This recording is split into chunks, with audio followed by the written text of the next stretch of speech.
Hello Primary 7 and hello to your teacher as I come to you through the video link that we have set up with Mr. Emmett Thompson. Boys and girls, normally you would be coming to Mass to me and we would be talking a little about what's going to happen with you as the senior pupils in the school. You must remember that you are now the senior students at school, giving an example to all the younger pupils, and you're going to receive a sacrament today, this year, the sacrament of confirmation. But before we talk about confirmation itself, I want just to revise and go over again with you the following. Number one, how many sacraments are there? And if I were with you in class, I would be asking you to name them for me. So maybe with your teacher, you could attempt to name the 7 sacraments.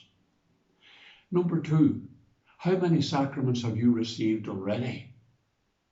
Now remember, in Primary 4, you received 2 sacraments with me. And when you were born, you received a sacrament at the church with your parents and your godparents. So you have received 3 sacraments. Please revise with your teacher what those sacraments are. Also, possibly with the teacher, when you, and through a class exercise, you will identify the 7 sacraments. And I ask you another question, and this is a serious question. How many of those 7 sacraments can you receive only once?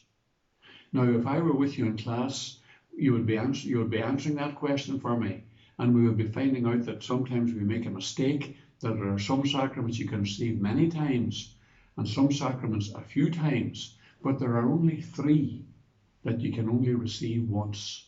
And I'll leave that exercise with you before we begin to talk about the sacrament that you're going to participate in this year, the sacrament of confirmation. I mentioned at the start that you're the senior pupils, and this is a sacrament of young adulthood. We're asking you to be a young grown-up through this sacrament from today on. We'll talk about that more in the future. Goodbye.